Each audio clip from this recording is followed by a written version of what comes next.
നമസ്കാരം. എല്ലാ വിദ്യാർത്ഥികൾക്കും അക്കാഡമിയുടെ ഓൺലൈൻ ക്ലാസ്സിലേക്ക് സ്വാഗതം. ഇന്ന് നമ്മൾ 12ാം ക്ലാസ്സിൻ്റെ +2ൻ്റെ ജോഗ്രഫിയുടെ ചാപ്റ്റർ 6 അതിൻ്റെ 4ാമത്തെ ക്ലാസ്സാണ്. കഴിഞ്ഞ 3ാമത്തെ ക്ലാസ്സിൽ industries based on input or റാ മെറ്റീരിയൽസ് എന്നതാണ് നമ്മൾ പറഞ്ഞു നിർത്തിയത്. ഇന്ന് നമ്മൾ പഠിക്കുന്ന ഇൻഡസ്ട്രീസ് ബേസ്ഡ് ഓൺ ഔട്ട്പുട്ട് അല്ല എന്നതാണ്. Industries based on output. Industries based on output എന്നുള്ളതാണ് നമ്മൾ ഇന്ന് പഠിക്കുന്നത്, അല്ലെങ്കിൽ പ്രോഡക്റ്റ് എന്നതിൻ്റെ പേര് പറയും. ഏതാണ്? ഉൽപ്പന്നത്തെ അടിസ്ഥാനമാണ് ഔട്ട്പുട്ട്, അല്ലെങ്കിൽ നമ്മൾ അതിന് പ്രോഡക്റ്റ് എന്നാണ് പറയുക. അപ്പോൾ നമ്മൾ കണ്ടു, ഇൻപുട്ടിലൂടെ നമ്മൾ കണ്ടു. ഇൻപുട്ട് എന്ന് പറഞ്ഞപ്പോഴത്തേക്ക് റാ മെറ്റീരിയൽസ് യൂസ് ചെയ്ത് നമ്മൾ കണ്ടു. കൃഷിയിൽ നിന്നുള്ള റാ മെറ്റീരിയൽസ് ഉപയോഗിച്ചു, ധാതുക്കൾ ഉപയോഗിച്ചു, മൃഗങ്ങളിൽ നിന്നുള്ള ഉപയോഗിച്ചു, വനവിഭവങ്ങൾ ഉപയോഗിച്ചു, രാസവ്യവസായത്തിൽ നമ്മൾ കണ്ടു. ഇതുപോലെ ഇനി ഇൻഡസ്ട്രീസ് ബേസ്ഡ് ഓൺ ഔട്ട്പുട്ട്, അതായത് some industries make use of finished goods as raw materials for new value added products. ചില വ്യവസായങ്ങളെ സംബന്ധിച്ച് നമ്മൾ പറഞ്ഞാൽ, ഒരു വ്യവസായത്തിൻ്റെ ഉൽപ്പന്നമെന്ന് പറയുന്നത് മറ്റൊരു വ്യവസായത്തിന് അസംസ്കൃത വസ്തുവായിരിക്കും എന്നുള്ളതാണ്. അതാണ് അതിൻ്റെ പ്രത്യേകതയായിട്ട് പറയുക. ഇപ്പം ചില വ്യവസായങ്ങളുടെ ഉൽപ്പന്നങ്ങൾ മറ്റു വസ്തുക്കൾ നിർമ്മിക്കാനുള്ള അസംസ്കൃത വസ്തുക്കളായി ഉപയോഗിക്കുന്നു എന്നുള്ളതാണ്. നമ്മൾ പറഞ്ഞതിൻ്റെ അർത്ഥം നിങ്ങൾ മനസ്സിലാകുന്നത്, ഒരു വ്യവസായത്തിൻ്റെ ഉൽപ്പന്നം, ഉദാഹരണം അയൺ ആൻഡ് സ്റ്റീൽ ഇൻഡസ്ട്രി, അവർ നിർമ്മിക്കുന്ന, അത് ഉപയോഗിച്ച് നിർമ്മിക്കുന്ന യന്ത്രങ്ങളും മറ്റുമൊക്കെ ഉണ്ട്. അപ്പോൾ നിങ്ങൾ തുണി വ്യവസായത്തിൽ നോക്കൂ, തുണി നിർമ്മിക്കണമെങ്കിൽ യന്ത്രങ്ങൾ വേണം. യന്ത്രമെന്ന് പറയുന്നത് ഒരു ഇരുമ്പുരുക്ക് വ്യവസായത്തിൻ്റെ ഉൽപ്പന്നമാണ്. അവിടെ യന്ത്രങ്ങളാണ് നിർമ്മിച്ചിടക്കുന്നത്. പടുകൂറ്റന് യന്ത്രങ്ങൾ നിർമ്മിക്കുന്ന വ്യവസായങ്ങൾ. അപ്പോൾ അവരുടെ ഫിനിഷ് പ്രോഡക്റ്റ് എന്ന് പറഞ്ഞ യന്ത്രങ്ങളാണ്. അവർ വിൽക്കാൻ വെച്ചിരിക്കുന്നത്, അവർ അവിടെ നിന്ന് ആ ഫാക്ടറി നിർമ്മിച്ചിറക്കുന്ന യന്ത്രങ്ങളാണ്. ഈ യന്ത്രങ്ങളെന്ന് പറയുന്നത് ഇപ്പോൾ തുണി വ്യവസായത്തിൽ അവർ മേടിച്ചുകൊണ്ട് പോവുകയാണ്. തുണി വ്യവസായക്കാർക്ക് തുണി ഉണ്ടാക്കണമെങ്കിൽ യന്ത്രങ്ങൾ വേണം. അപ്പം അവരെ സംബന്ധിച്ചിടത്തോളം യന്ത്രമെന്ന് പറയുന്നത് അവരുടെ ഒരു അസംസ്കൃത വസ്തുവായിട്ടായിരിക്കും അവർ പറയുന്നത്. ആ യന്ത്രം ഉണ്ടെങ്കിലേ അവർക്ക് തുണി വ്യവസായം നടത്താൻ പറ്റും. അപ്പം അങ്ങനെ we make machines and tools with iron and steel as raw materials. ഇപ്പോൾ ഒരു ഇരുമ്പുരുക്ക് വ്യവസായത്തിൽ അയൺ ആൻഡ് സ്റ്റീൽ എന്ന് പറയുന്നത്, അത് ടൂളുകളും മെഷീൻസും അവർ ഉണ്ടാക്കുന്നു. ഇരുമ്പ് ഉരുക്ക് ഉപയോഗിച്ച് ടൂളുകളും അതേപോലെ മെഷീൻസും അവർ ഉണ്ടാക്കുന്നു. We make machine and tools with iron and steel is റാ മെറ്റീരിയൽ. അപ്പം അയണും സ്റ്റീലും ഉപയോഗിച്ച്, ഇരുമ്പും ഉരുക്കും എന്ന് പറയുന്ന അസംസ്കൃത വസ്തുക്കൾ ഉപയോഗിച്ച് മെഷീനറികളും ഉപകരണങ്ങളും അല്ലെങ്കിൽ ടൂൾസുകളും അവർ ഉണ്ടാക്കുന്നു. But making iron and steel is and industry itself. എന്നാൽ അയൺ ആൻഡ് സ്റ്റീൽ എന്ന് പറയുന്നത് അവിടെ എന്താണ്? അവരുടെ ഒരു വ്യവസായശാല, ആ വ്യവസായമാണ്, അതിലെ ഉൽപ്പന്നമാണ് ഈ പറഞ്ഞ മെഷീനും ടൂളുകളും എന്ന് പറഞ്ഞു. സോ അതുകൊണ്ട് നമുക്കിതിനെ വിളിക്കാം ബേസിക് ഇൻഡസ്ട്രി, അടിസ്ഥാന വ്യവസായങ്ങൾ എന്നാണ് പറയുന്നത്. എന്ന് വെച്ചാൽ ഇരുമ്പുരുക്ക് വ്യവസായം ഒരു അടിസ്ഥാന വ്യവസായം. മറ്റു പല വ്യവസായങ്ങൾക്കും ആവശ്യമായ യന്ത്രങ്ങളും മറ്റും ഉണ്ടാക്കുന്നത് ഈ ഇരുമ്പുരുക്ക് വ്യവസായത്തിലാണ്. ഇപ്പോൾ പഞ്ചസാര വ്യവസായമായാലും, പത്രക്കടലാസ് വ്യവസായമായാലും, തുണി വ്യവസായമായാലും, മറ്റേത് വ്യവസായമായാലും ആ വ്യവസായങ്ങൾക്കെല്ലാം പ്രവർത്തിക്കണമെങ്കിൽ മെഷീനുകളും ടൂളുകളും ആവശ്യമാണ്. ഇത് നിർമ്മിക്കുന്നത് ഇരുമ്പുരുക്ക് വ്യവസായത്തിലാണ്. അതുകൊണ്ട് ഇരുമ്പുരുക്ക് വ്യവസായത്തെ ഒരു അടിസ്ഥാന വ്യവസായം അല്ലെങ്കിൽ ബേസിക് ഇൻഡസ്ട്രി എന്ന് പറയും. ഇരുമ്പുരുക്ക് വ്യവസായം ഇല്ലെങ്കിൽ മറ്റു പല വ്യവസായങ്ങൾക്കും പ്രവർത്തിക്കാൻ സാധിക്കത്തില്ല. The industry where products are used as raw materials for making other goods are called basic industry. Iron and steel industry used it to make machines with make textiles. The clothes made in textile industry are used by consumers. അപ്പോൾ ഇവിടെ നമ്മൾ പറഞ്ഞ ഇരുമ്പുരുക്ക് വ്യവസായത്തിൽ മെഷീനറികളും ടൂളുകളും അവർ നിർമ്മിച്ചിറക്കുന്നു.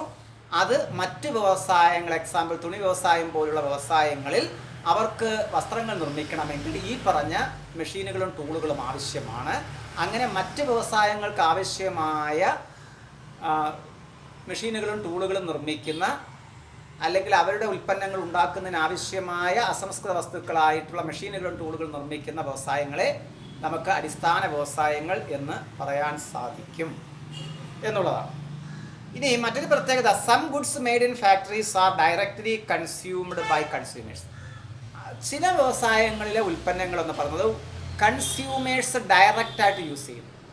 അതായത് ഉപഭോക്താക്കൾ നേരിട്ട് ഉപയോഗിക്കും.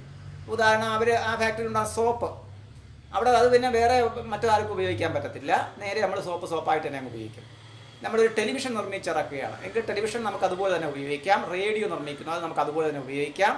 അതേപോലെ ബിസ്ക്കറ്റ്, ബ്രെഡ്, ഇതെല്ലാം നമ്മൾ എന്ത് ചെയ്യും, ഡയറക്റ്റായിട്ട് യൂസ് ചെയ്യും. ഫാക്ടറിയിൽ നിന്ന് ഇറങ്ങുന്ന അതുപോലെ കൊണ്ടുപോയി നമ്മൾ ഉപയോഗിക്കുകയാണ് ചെയ്യുന്നത് എന്നുള്ളതാണ്. അപ്പോൾ വസ്ത്രനിർമ്മാണത്തിലാണെങ്കിൽ തുണി അതുപോലെ കൊണ്ടുപോയി നമുക്ക് ഉപയോഗിക്കാൻ പറ്റും. അത് പിന്നെ കൊണ്ടുപോയി വസ്ത്രങ്ങളാക്കണം. അപ്പോൾ അതേപോലെ അപ്പോൾ അതിനെ നമ്മൾ കൺസ്യൂമബിൾ ഇൻഡസ്ട്രീസ് അല്ലെങ്കിൽ കൺസ്യൂമർ ആയിട്ടുള്ള ഐറ്റംസ് എന്നാണ് അതിന് നമ്മൾ പേര് പറയുന്നത് എന്നുള്ളതാണ്. അപ്പോൾ ഇവിടെ അതുകൊണ്ട് നമുക്കതിനെ നേരിട്ട് ഉപയോഗിക്കുന്നവ അല്ലെങ്കിൽ ഉപഭോക്തൃ വ്യവസായങ്ങൾ എന്ന് നമുക്ക് പറയാൻ സാധിക്കും. അല്ലെങ്കിൽ കൺസ്യൂമർ ഇൻഡസ്ട്രീസ് എന്നൊക്കെ അതിനെ പേര് പറയാൻ സാധിക്കും. അപ്പോൾ നമ്മൾ പറഞ്ഞത് ചില വ്യവസായങ്ങളുടെ ഉൽപ്പന്നങ്ങൾ മറ്റു വസ്തുക്കൾ നിർമ്മിക്കാനുള്ള അസംസ്കൃത വസ്തുക്കളായിട്ട് ഉപയോഗിക്കുന്നു എന്നുള്ളതാണ്. ഇത്തരം വ്യവസായങ്ങളെയാണ് നമ്മൾ അടിസ്ഥാന വ്യവസായങ്ങളെന്ന് പറഞ്ഞു. അതിന് ഉദാഹരണമാണ് ഇരുമ്പുരുക്ക് വ്യവസായം എന്ന് പറഞ്ഞു. ഒരു ഇരുമ്പുരുക്ക് വ്യവസായത്തിൽ മെഷീനറികളും അതേപോലെ ടൂളുകളും, അതായത് യന്ത്രങ്ങളും അതുപോലെ തന്നെ ആയുധങ്ങളും പണിയായുധങ്ങളും നിർമ്മിച്ചിറക്കുന്നു എന്ന് പറഞ്ഞു. ഈ പറഞ്ഞ യന്ത്രങ്ങളും പണിയായുധങ്ങളുമെല്ലാം മറ്റു വ്യവസായങ്ങൾ അവരുടെ ഉൽപ്പന്നങ്ങൾ ഉണ്ടാക്കാൻ വേണ്ടി കൊണ്ടുപോയി ഉപയോഗിക്കുന്നു എന്നുള്ളതാണ് അതിൻ്റെ പ്രത്യേകതയായിട്ട് നമ്മൾ പറഞ്ഞു. ഇനി എന്നാൽ ചില വ്യവസായങ്ങളിൽ ഉണ്ടാക്കുന്ന ഉൽപ്പന്നങ്ങൾ അതേപോലെ തന്നെ ഉപഭോക്താക്കൾ ഉപയോഗിക്കുന്നു. അവയെ നമ്മൾ ഉപഭോക്തൃ വ്യവസായങ്ങൾ അല്ലെങ്കിൽ കൺസ്യൂമർ ഇൻഡസ്ട്രീസ് എന്നാണ് പേരിട്ട് പറയുന്നത്. ഇനി നമ്മൾ ഇപ്പോൾ ഇവിടെ 3 കാര്യങ്ങളാണ് നമ്മൾ പഠിച്ചത്. അതായത് ക്ലാസിഫിക്കേഷൻ ഓഫ് ഇൻഡസ്ട്രീസിൽ ക്ലാസിഫിക്കേഷൻ അത് എന്ന് പറഞ്ഞ സൈസിൻ്റെ അടിസ്ഥാനം ഓൺ സൈസ് പഠിച്ചു. അതേപോലെ ക്ലാസിഫിക്കേഷൻ ഓൺ ഇൻപുട്ട് അല്ലെങ്കിൽ റാ മെറ്റീരിയൽസ് പഠിച്ചു. ക്ലാസിഫിക്കേഷൻ ഓൺ ഔട്ട്പുട്ട് അല്ലെങ്കിൽ പ്രോഡക്റ്റ് പഠിച്ചു. ഇനി ഒരെണ്ണം കൂടിയാണ് അതിനകത്തുള്ളത്. അതെന്ന് പറയുന്നത് ഓണർഷിപ്പാണ്. ഉടമസ്ഥാവകാശത്തിൻ്റെ അടിസ്ഥാനത്തിൽ, ഓണർഷിപ്പിൻ്റെ അടിസ്ഥാനം, ഓണർഷിപ്പിൻ്റെ അടിസ്ഥാനത്തിലുള്ള ക്ലാസിഫിക്കേഷനാണ് പറയുന്നത്. ഇവിടെ there are 3 types of industries based on ownership. 3 തരത്തിലുള്ള വ്യവസായങ്ങളാണുള്ളത്. ഉടമസ്ഥാവകാശത്തിൻ്റെ അടിസ്ഥാനത്തിൽ 3 തരത്തിലുള്ള വ്യവസായങ്ങളാണുള്ളത്. ഒന്നെന്ന് പറഞ്ഞത് പബ്ലിക് സെക്ടർ ഇൻഡസ്ട്രീസ് ആണ്. Public sector.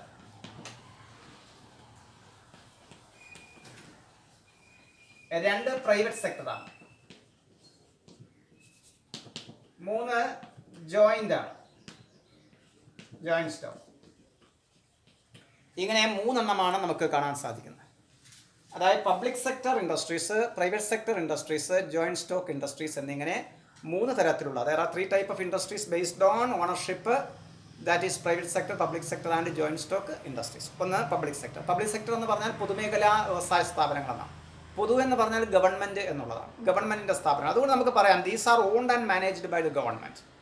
അതായത് ഇത് നടത്തിക്കൊണ്ട് പോകുന്നതും അതേപോലെ തന്നെ ഉടമസ്ഥാവകാശവും ഗവൺമെൻറ്റിനായിരിക്കും. അതിനെയാണ് നമ്മൾ പബ്ലിക് സെക്ടർ എന്ന് പറയുക. These are owned and managed by the government. അതേപോലെ തന്നെ നമ്മൾ നോക്കിയാൽ ഇത്തരത്തിലുള്ള വ്യവസായ സംരംഭങ്ങൾ കൂടുതലായി കണ്ടുവരുന്ന സോഷ്യലിസ്റ്റ് രാജ്യങ്ങളിലാണ്. ഇപ്പോൾ ചൈന ഒരു സോഷ്യലിസ്റ്റ് രാജ്യമാണ്. അപ്പോൾ അല്ലെങ്കിൽ റഷ്യയിലൊക്കെ ചില മാറ്റങ്ങളുണ്ട്. അപ്പോൾ നമ്മളങ്ങനെ ക്യൂബയോ അപ്പോൾ അങ്ങനെ രാജ്യങ്ങൾ നമ്മളെടുത്ത് പരിശോധിച്ചാൽ അത്തരത്തിലുള്ള സോഷ്യലിസ്റ്റ് രാജ്യങ്ങൾ, ചെക്കോസ്ലോവാക്യ, ഈ രാജ്യങ്ങളിലൊക്കെ അതായത് socialist countries have numerous public sector undertakings.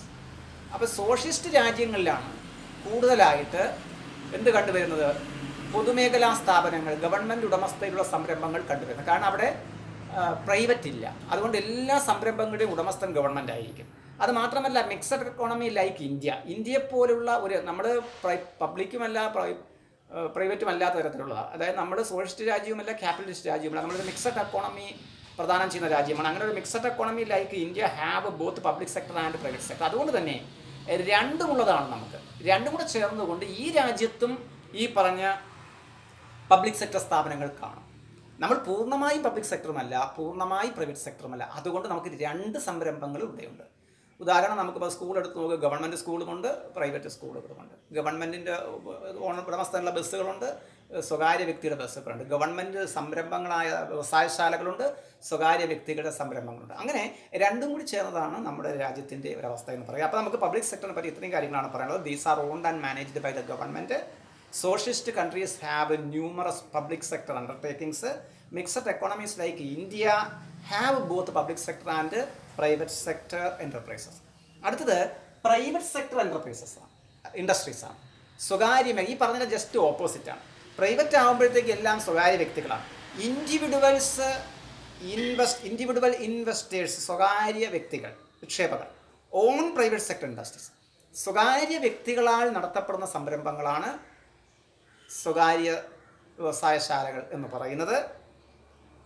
They are manage these industries and profits go to them. അതുകൊണ്ട് തന്നെ അത് നടത്തിക്കൊണ്ട് പോകുന്നതും അതിൻ്റെ ലാഭവും ഈ പറഞ്ഞ വ്യക്തികളിലേക്കായിരിക്കും പോവുക, സ്വകാര്യ വ്യക്തികൾക്കായിരിക്കും ലഭിക്കുക. അപ്പോൾ സ്വകാര്യ നിക്ഷേപകർ നടത്തുന്ന വ്യവസായങ്ങളാണ് സ്വകാര്യ മേഖലാ വ്യവസായങ്ങൾ എന്ന് പറയുന്നത്. അവയെ നിയന്ത്രിക്കുന്നതും നടത്തിക്കൊണ്ട് പോകുന്നതും സ്വകാര്യ വ്യക്തികളാണ്. അതുകൊണ്ട് അതിൻ്റെ ലാഭവും അവർക്കായിരിക്കും ലഭിക്കുക. ഇനി ഇതെവിടെ കാണുമെന്ന് ചോദിച്ചാൽ, മറ്റ് നമ്മൾ പബ്ലിക് സെക്ടർ നമ്മൾ പറഞ്ഞത് സോഷ്യലിസ്റ്റ് രാജ്യങ്ങളാണ് കണ്ടുവരുമെന്ന് പറഞ്ഞു. എങ്ങനെയാണെങ്കിൽ ക്യാപിറ്റലിസ്റ്റ് രാജ്യങ്ങൾ, അമേരിക്ക പോലുള്ള ബ്രിട്ടൻ പോലുള്ള capitalist countries have all private sector industries and enterprise. അവിടങ്ങളിൽ എല്ലാം സ്വകാര്യ മേഖലാ സംരംഭങ്ങൾ, ഗവൺമെൻറ് സംരംഭങ്ങളേ ഇല്ല. അപ്പോൾ അമേരിക്ക പോലുള്ള രാജ്യങ്ങൾ, നമ്മൾ ക്യാപിറ്റലിസ്റ്റ് രാജ്യങ്ങൾ എടുത്ത് പരിശോധിച്ചാൽ അവിടുത്തെ മുഴുവൻ സംരംഭങ്ങളും സ്വകാര്യ വ്യക്തികൾക്കുള്ളതാണ്. അതായത് ഉടമസ്ഥന്മാരെല്ലാം സ്വകാര്യ വ്യക്തികളായിരിക്കും എന്നുള്ളത്. അപ്പോൾ ഇന്ത്യയുടെ investors on private sector industries. They on and manage these industries and the profit go to them. Capitalist countries have all private sector industries and enterprises. Last joint stock industries ആണ്, രണ്ടും കൂടെ ചേർന്നതാണ്. Private and public sector together establish some industry. സ്വകാര്യ പൊതുമേഖലാ സ്ഥാപനങ്ങൾ ഒരുമിച്ച്, അല്ലെങ്കിൽ സ്വകാര്യ മേഖലയും പൊതുമേഖലയും കൈകോർത്തുകൊണ്ട് ചില സംരംഭങ്ങൾ പ്രവർത്തിക്കുന്നുണ്ട്. അപ്പോൾ joint stock companies also establish and manage industries. Joint stock കമ്പനികളിൽ ഇത്തരത്തിലുള്ള കമ്പനികളായിട്ടാണ് നടത്തുന്നത്. These are called joint sector industries. അവയെ അതുകൊണ്ട് ജോയിൻറ്റ് സെക്ടർ ഇൻഡസ്ട്രീസ് എന്നാണ് വിളിക്കുക. അപ്പോൾ സ്വകാര്യ മേഖലയും പൊതുമേഖലയും ഒരുമിച്ച് ചേർന്നുകൊണ്ട്, ഇപ്പോൾ ഒരു ജോയിൻറ്റ് സ്റ്റോക്ക് കമ്പനി എടുത്താൽ അതിനകത്ത് കുറേ ഭാഗം ഷെയർ എന്നാണ് പറയുക. അപ്പോൾ 100% ഷെയറിൽ ഇത്ര നിശ്ചിത ശതമാനം ഷെയറുകൾ, 51% ഷെയർ ഗവൺമെൻറ്റിന്, 49% ഷെയറുകൾ സ്വകാര്യ വ്യക്തികൾക്ക് എന്ന നിലയിൽ അവർക്ക് നടത്താൻ പറ്റും.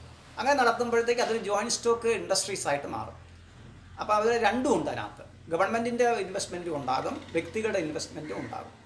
അപ്പോൾ അതൊരു ജോയിൻറ്റ് സ്റ്റോക്ക് സ്ഥാപനമായിട്ട് നമുക്ക് പറയാൻ സാധിക്കും. ഇത് മറ്റൊരു ബേസ്ഡ് ഓൺ ഓണർഷിപ്പിൻ്റെ അടിസ്ഥാനത്തിൽ. അപ്പോൾ നമ്മൾ 3 തരത്തിലുള്ള ഓണർമാരെ, ഉടമസ്ഥന്മാരെ നമ്മൾ കണ്ടു. ഒന്നാമത്തത് ഗവൺമെൻറ് മാത്രമാണ് ഉടമസ്ഥൻ.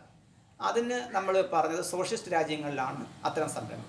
രണ്ടാമത്തിനകത്ത് എല്ലാത്തിൻ്റെ ഉടമസ്ഥന്മാർ സ്വകാര്യ വ്യക്തികളായിരിക്കും. അത് നമ്മൾ കണ്ടത് capitalist കൺട്രീസിലാണ്.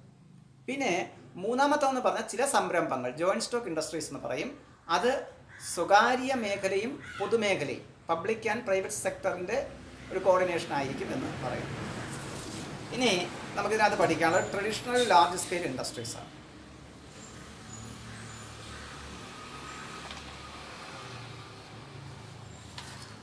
Traditional large scale industrial regions ആണ് നമുക്കിനി പഠിക്കാം.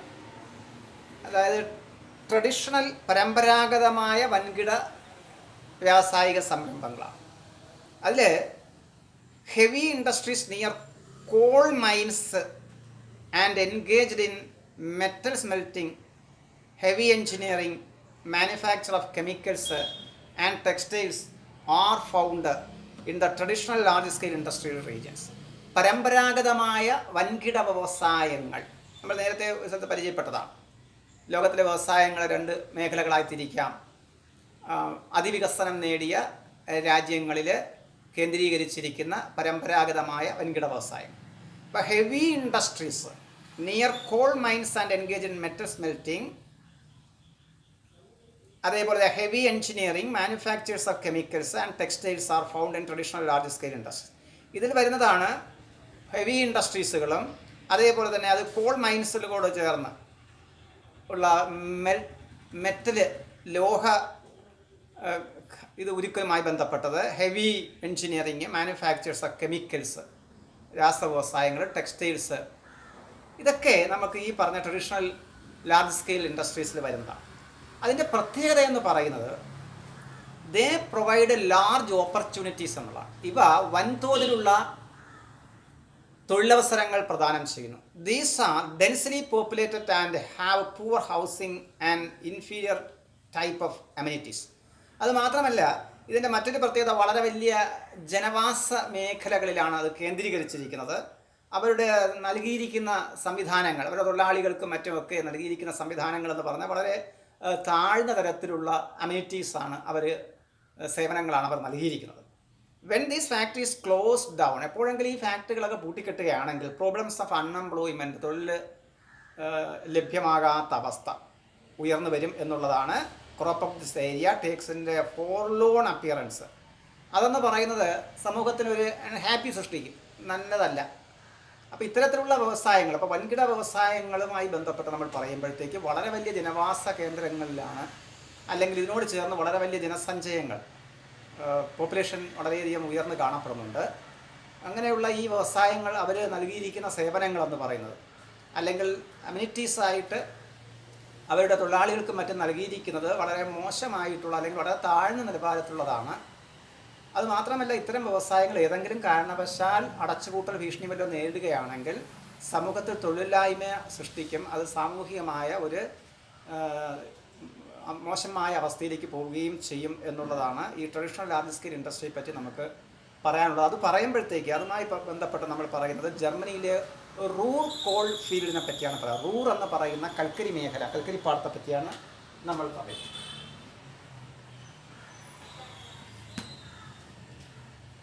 റൂർ എന്ന് പറയുന്ന കോൾ ഫീൽഡ് എന്ന് പറഞ്ഞാൽ ജർമ്മനിയിലാണ്. ജർമ്മനിയിലെ റൂർ കോൾ ഫീൽഡാണ്. ജർമ്മനിയിലെ ഈ റൂർ കോൾ ഫീൽഡിൻ്റെ സവിശേഷത, the Ruhr coal field in Germany has been the hub of industrial activity for a long time. ഒരു വളരെ വലിയ കാലം, നീണ്ട കാലം ജർമ്മനിയുടെ വ്യാവസായിക കേന്ദ്രത്തിൻ്റെ ഒരു അടിസ്ഥാന മേഖലയായിരുന്നു, അല്ലെങ്കിൽ വ്യാവസായിക മേഖലയായിരുന്നു ഈ ജർമ്മനിയിലെ റൂർ കൽക്കരിപ്പാടം എന്ന് പറയുന്നത്. അപ്പോൾ ജർമ്മനിയുടെ ചരിത്രം നമ്മളെടുത്ത് പരിശോധിക്കുമ്പോൾ വളരെ വർഷക്കാലം, നീണ്ട ഒരു വർഷക്കാലം ഈ റൂർ കൽക്കരിപ്പാടം, ആ മേഖല ജർമ്മനിയുടെ വ്യാവസായിക ചരിത്രത്തിൽ ഇടം പിടിച്ചിരുന്നു എന്നുള്ളതാണ്. അതുമാത്രമല്ല, call, iron and steel provided the basis for flourishing industries in this region. അത് മാത്രമല്ല, അവരുടെ വ്യാവസായിക മേഖലകൾക്ക് ആവശ്യമായ കൽക്കരി, അതേപോലെ തന്നെ അയൺ, സ്റ്റീൽ, ഇരുമ്പ്, ഉരുക്ക് എന്നിവയെല്ലാം പ്രദാനം ചെയ്തിരുന്നതും ഈ മേഖലയിൽ നിന്നായിരുന്നു എന്നുള്ളതാണ്. ബട്ട് സൂൺ, പെട്ടെന്ന് തന്നെ എന്ത് സംഭവിച്ചു വെച്ചാൽ ഡിമാൻഡ് ഫോർ കോൾ ഡിക്ലൈൻഡ്. എന്നാൽ കാലം കുറേ കഴിഞ്ഞപ്പോഴത്തേക്ക് പെട്ടെന്ന് തന്നെ കൽക്കരിയുടെ ആവശ്യകത കുറയുകയും and the industries began to falter. അങ്ങനെ ആ കോൾ കൽക്കരി മേഖല താഴേക്ക് പോവുകയും ചെയ്തു, ആ വ്യവസായം താഴേക്ക് പോവുകയും ചെയ്തു. Germany had most of its steel production carried out the rural region. ഈ മേഖലയിൽ നിന്ന് തന്നെയാണ് ജർമ്മനിക്ക് ആവശ്യമായ ഉരുക്ക് കൂടുതലും ഉൽപ്പാദിപ്പിച്ചിരുന്നതും ഈ മേഖലയിൽ നിന്നാണ്. Changes came about in the industrial structure. വ്യാവസായിക ഘടനയിൽ മാറ്റം വന്നതോടുകൂടി some industries had to be closed down. ചില വ്യവസായങ്ങൾ അടച്ചുപൂട്ടലിൻ്റെ ഭീഷണി നേരിട്ടു.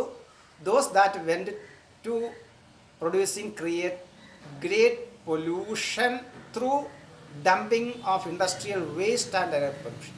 അതുമാത്രമല്ല, ചിലവ അന്തരീക്ഷ മലിനീകരണം, അതേപോലെ തന്നെ മാലിന്യങ്ങൾ കുമിഞ്ഞുകൂടുന്ന അവസ്ഥ, അതൊക്കെ നീക്കം ചെയ്യാനുള്ള ബുദ്ധിമുട്ട്, ഇത്തരം കാര്യങ്ങളൊക്കെ ആ മേഖലകളിൽ നേരിട്ടു എന്നുള്ളതാണ്. അപ്പോൾ നമ്മൾ പറഞ്ഞത് ജർമ്മനിയുടെ സാമ്പത്തിക ചരിത്രത്തിലോ അല്ലെങ്കിൽ ജർമ്മനിയുടെ ചരിത്രത്തിൽ തന്നെ റൂർ കൽക്കരി മേഖലയ്ക്ക് വളരെ വലിയ പ്രാധാന്യം വളരെ വർഷക്കാലം ഉണ്ടായിരുന്നു. പക്ഷേ അത് മാത്രമല്ല, കൂടാതെ കൽക്കരിയും അതേപോലെ ഇരുമ്പും അതേപോലെ ഉരുക്കുമെല്ലാം ഈ മേഖലകളിൽ നിന്നാണ് പ്രദാനം ചെയ്തുകൊണ്ടിരുന്നത്. എന്നാൽ പെട്ടെന്ന് തന്നെ കൽക്കരിയുടെ ഡിമാൻഡ് കുറഞ്ഞതോടുകൂടി ഈ വ്യവസായശാല താഴേക്ക് പോകാൻ തുടങ്ങി, ആ വ്യവസായം താഴേക്ക് മേഖലയ്ക്ക് പ്രാധാന്യം കുറയാൻ തുടങ്ങി. അത് മാത്രമല്ല, ഈ മേഖലയിൽ നിന്നാണ് ജർമ്മനിക്ക് ആവശ്യമായിട്ടുള്ള കൂടുതൽ ഉരുക്കും ഈ മേഖലയിൽ നിന്നാണ് പ്രദാനം ചെയ്തുകൊണ്ടിരുന്നത്. എന്നാൽ വ്യാവസായിക ഘടനയിൽ മാറ്റങ്ങൾ വന്നതോടുകൂടി ചില വ്യവസായങ്ങൾ അടച്ചുപൂട്ടലിൻ്റെയും ചിലത് അന്തരീക്ഷ മലിനീകരണത്തിൻ്റെതും ചിലത് എന്ന് പറയുന്നത് ഈ ഉണ്ടാകുന്ന മാലിന്യങ്ങൾ നിർമ്മാർജ്ജനം ചെയ്യാനുണ്ടാകുന്ന ബുദ്ധിമുട്ടുകളും മറ്റുമൊക്കെ നേരിട്ടു. അങ്ങനെ പലതും അടച്ചുപൂട്ടലിൻ്റെയും മറ്റുമൊക്കെ ഭീഷണിയിലായിരുന്നു എന്നുള്ളതാണ്. എന്നാൽ റൂർ റീജിയൻ എന്ന് പറയുന്നത്, ഈ കൽക്കരിപ്പാടം എന്ന് പറയുന്നത് ഈ സ്റ്റിൽ ഫേമസ്, ഇന്നും അതിന് പ്രാധാന്യമുണ്ട് അല്ലെങ്കിൽ ഫേമസ് ആണ്. കാരണമെന്ന് പറഞ്ഞാൽ നോട്ട് ഫോർ കോൾ, പക്ഷേ നമ്മൾ പഠിച്ചു വന്നത് കോൾ കൊണ്ട് പ്രധാനപ്പെട്ടതെന്നാണ് പറഞ്ഞത്, ഒരു കൽക്കരി മേഖല എന്നാണ് പറഞ്ഞത്. പക്ഷേ ഇന്ന് റൂർ എന്ന് പറയുന്നത് ഒരു കൽക്കരി മേഖല എന്ന നിലയിലല്ല പ്രാധാന്യം നേടിയിരിക്കുന്നത്, പക്ഷേ അത് മറ്റ് പ്രോഡക്ട്സുകളാണ്. അതായത് not for coal and steel products. ഇന്ന് സ്റ്റീൽ പ്രോഡക്ട്സുകൾക്കാണ് ഇത് പേര്. But for Opel cars. അത് മാത്രമല്ല, ഓപ്പൽ എന്ന് പറയുന്ന ലോകത്തിലെ കാർ നിർമ്മാണവുമായി ബന്ധപ്പെട്ട assembly in the huge assembly plants.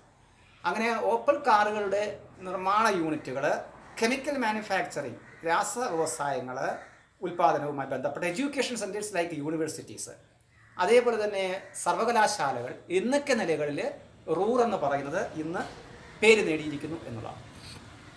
ഇപ്പോൾ റൂർ കൽക്കരി മേഖലയെ പറ്റിയാണ് നമ്മൾ പറഞ്ഞത്. അപ്പോൾ റൂർ കൽക്കരി മേഖല ഒരു കാലഘട്ടത്തിൽ ജർമ്മനിയുടെ വ്യാവസായിക ചരിത്രത്തിൽ ഇടം നേടിയിരുന്നു. പക്ഷേ പിന്നീട് അത് ക്രമേണ പല കാരണങ്ങൾ കൊണ്ട് കോളിൻ്റെ ഡിമാൻഡും മറ്റുമൊക്കെ അസ്തമിച്ചപ്പോൾ ആ വ്യവസായം താഴേക്ക് പോയി. പിന്നീട് പലതും അടച്ചുപൂട്ടലിൻ്റെ ഭീഷണിയിലും മറ്റുമായി. പക്ഷേ ഇന്ന് റൂർ എന്ന് പറയുന്നത് വളരെയധികം ഫേമസ് ആണ്. നമ്മൾ പറഞ്ഞു, അത് still famous not for coal and steel products. അതായത് കൽക്കരി കൊണ്ടോ സ്റ്റീൽ കൊണ്ടോ അല്ല പ്രാധാന്യം നേടിയിരിക്കുന്ന, ബട്ട് ഫോർ ഓപ്പൽ കാർസ്. അപ്പം നേരത്തെ എന്ന് പറയുന്നത് ഈ റൂർ എന്ന് പറയുന്നത് കൽക്കരിയും സ്റ്റീലുമാണ് പ്രദാനം ചെയ്തിരുന്നതെങ്കിൽ ഇന്ന് കൽക്കരിയും സ്റ്റീലും കൊണ്ടല്ല, ഉരുക്കും കൊണ്ടല്ല അതിന് പ്രാധാന്യമുള്ളത്. പകരം ലോകത്തിലെ ഓപ്പൽ കാറുകളുടെ അസംബ്ലി പ്ലാന്റ്സ് അവിടെയാണ്. അതുകൊണ്ടും കെമിക്കൽ മാനുഫാക്ചറിങ് യൂണിറ്റ് കൊണ്ടും എഡ്യൂക്കേഷണൽ സെൻറ്റേഴ്സ് ലൈക്ക് യൂണിവേഴ്സിറ്റികൾ കൊണ്ടുമാണ് റൂർ എന്ന് പറയുന്നത് ഇന്ന് ഫേമസ് ആയിരിക്കും. അപ്പോൾ ഒരു കാലഘട്ടത്തിൽ കോളും സ്റ്റീലുമാണ് റൂറിനെ ഫേമസ് ആക്കിയതെങ്കിൽ ഇന്ന് ഓപ്പൽ കാറുകളുടെ അസംബ്ലിംഗ് യൂണിറ്റുകൾ കൊണ്ടും കെമിക്കൽ മാനുഫാക്ചറിങ് യൂണിറ്റുകൾ കൊണ്ടും എഡ്യൂക്കേഷണൽ സെൻറ്റേഴ്സ് ലൈക്ക് യൂണിവേഴ്സിറ്റികൾ കൊണ്ടുമാണ് റൂർ കൽക്കരി മേഖല ഇന്ന് പ്രാധാന്യം നേടിയിരിക്കുന്നത് എന്നുള്ളതാണ്. അടുത്തത് അയൺ ആൻഡ് സ്റ്റീൽ ഇൻഡസ്ട്രീസാണ്. അയൺ ആൻഡ് സ്റ്റീൽ ഇൻഡസ്ട്രീസ്, ഇരുമ്പുരുക്ക് വ്യവസായം. It is the base of all other industries. നമ്മൾ നേരത്തെ പറഞ്ഞു, ഇരുമ്പുരുക്ക് വ്യവസായം എന്ന് പറഞ്ഞാൽ മറ്റ് പല വ്യവസായങ്ങളുടെയും അടിസ്ഥാന വ്യവസായമാണ്.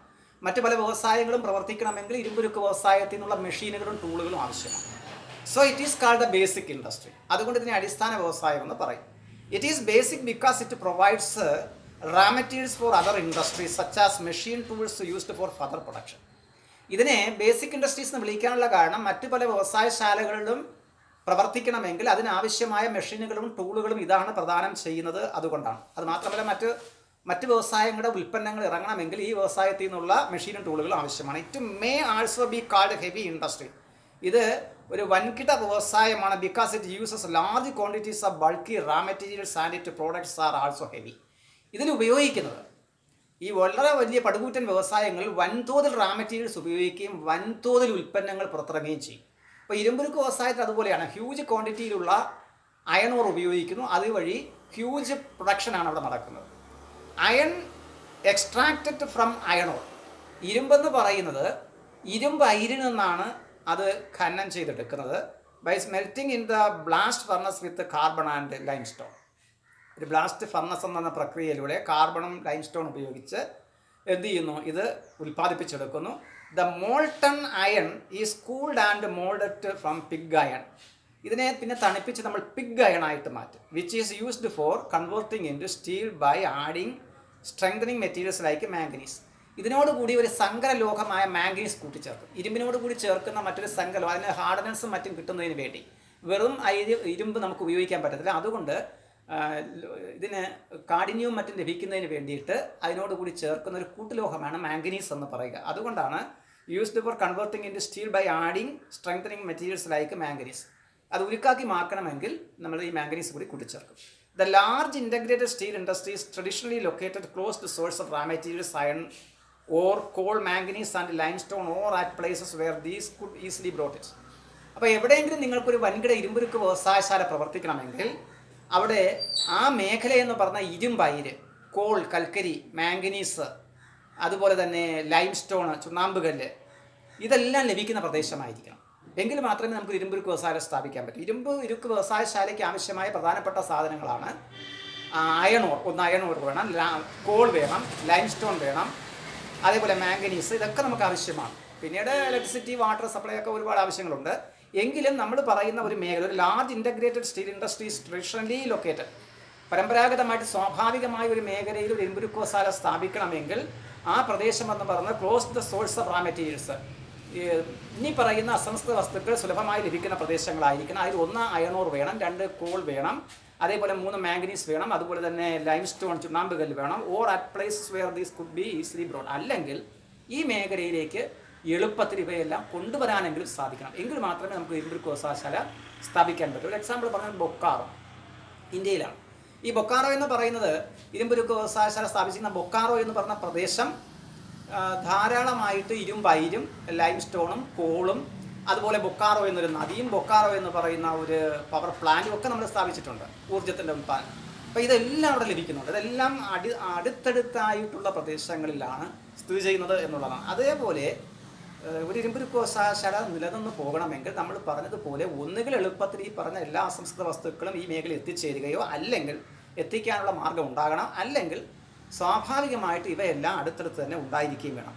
The industry is one of the most complex and capital investment industry, and it is concentrated in the advanced countries like North America, Europe and Asia. ഏഷ്യയിലെയും അതുപോലെ തന്നെ നോർത്ത് അമേരിക്കയിലെയും അതുപോലെ തന്നെ യൂറോപ്പിലെയും സമ്പന്നമായിട്ടുള്ള അല്ലെങ്കിൽ അങ്ങനെയുള്ള രാജ്യങ്ങളിലാണ് ഈ വ്യവസായശാലകൾ കേന്ദ്രീകരിച്ചിരുന്ന. കാരണമെന്ന് പറഞ്ഞാൽ ഹ്യൂജ് ക്യാപിറ്റൽ ഇൻവെസ്റ്റ്മെൻറ്റ് ആവശ്യമാണ്. ഒരു ഇരുമ്പുരുക്ക് വ്യവസായം സംബന്ധിച്ചൊരു പടുകൂറ്റൻ വ്യവസായശാലയാണ്. അതിന് ആയിരക്കണക്കിന് കോടി തുക മുതൽ മുടക്ക് ആവശ്യമാണ്. അതുകൊണ്ട് സമ്പന്നമായിട്ടുള്ള യൂറോപ്പിലെയും ഏഷ്യയിലെയും അതേപോലെ വടക്കേ അമേരിക്കയിലെയും രാജ്യങ്ങളിലാണ് ഇത് കേന്ദ്രീകരിച്ചിരിക്കുന്നത്. മാത്രമല്ല സങ്കീർണമായിട്ടുള്ള സവിശേഷതകളുള്ള ഇത് ഇരുമ്പുരുക്ക് വ്യവസായശാല എന്ന് പറയുക.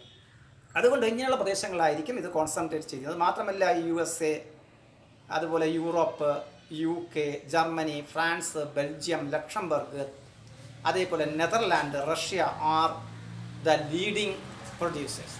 ഈ വ്യവസായങ്ങൾ ഏറ്റവും വലിയ സംഭാവനകൾ നൽകിയിട്ടുള്ള രാജ്യങ്ങളാണ് നമ്മൾ ഈ പറഞ്ഞ റഷ്യയും അതുപോലെ ലക്സംബർഗും അതുപോലെ തന്നെ USA, അതേപോലെ തന്നെ UK, ജർമ്മനി തുടങ്ങിയ രാജ്യങ്ങളൊക്കെയാണ് ഈ പറഞ്ഞ വ്യവസായങ്ങൾ അല്ലെങ്കിൽ ഈ ഇരുമ്പുരുക്ക് വ്യവസായവുമായി ബന്ധപ്പെട്ട് നമുക്ക് ലോകത്തെടുത്ത് പറയാവുന്ന പ്രധാനപ്പെട്ട രാജ്യങ്ങളെന്ന് പറയുന്നത്. Important steel industry centres R നമ്മളിപ്പോൾ എടുക്കുമ്പോഴത്തെ ലോകത്തിൽ അങ്ങനെയുള്ള വളരെ ധാരാളമായിട്ട് വളരെ വലിയ ഇരുമ്പുരുക്ക് വ്യവസായശാലകളുണ്ട്. അതിൽ സ്കൺതോർപ്പ് എന്ന് പറയുന്ന ഒരു ഇരുമ്പുരുക്കാശാലയുണ്ട്, പോർട്ട് ആൾബോൾട്ട് ഉണ്ട്, അതൊക്കെ UK സ്ഥിതി ചെയ്യുന്നത്. അതുപോലെ ഡൾസ്ബർഗ്, അതുപോലെ തന്നെ ഡോട്ട്മണ്ട്, ഇതൊക്കെ ജർമ്മനിയിലാണ്. അതേപോലെ ലീ ഗ്രിയോട്ട്സോട്ട് ആൻഡ് സെൻ എറ്റ്ലൻ, അതൊക്കെ ഫ്രാൻസിലാണ് സ്ഥിതി ചെയ്യുന്നത്. അതുപോലെ പിറ്റ്സ്ബർഗ് എന്ന് പറഞ്ഞ റഷ്യയിലാണ്. അതുപോലെ നാഗസാക്കിയും ടോക്കിയോ എന്നൊക്കെ പറഞ്ഞ ഇരുമ്പുരുക്ക് വ്യവസായശാല ജപ്പാനിലാണ്. അതുപോലെ വുഹാൻ എന്ന് പറയുന്ന ഒരു ഇരുമ്പുരുക്ക് വ്യവസായശാല ചൈനയിലാണ്. അതുപോലെ കുൾട്ടി, ബേൺപൂര്, ജാംഷഡ്പൂര്, ദുർഗാപൂര്, റൂർഖേല, അതേപോലെ ഭിലായി, ബൊക്കാറോ, ഇതൊക്കെ നിങ്ങൾക്ക് അറിയാം ഇന്ത്യയിലാണ്. ഇതൊക്കെ ലോകത്തിലെ അതിപ്രധാനമായിട്ടുള്ള വലിയ ഇരുമ്പുരുക്ക് വ്യവസായശാലകൾ വരുന്നതാണ് എന്നുള്ളതാണ്.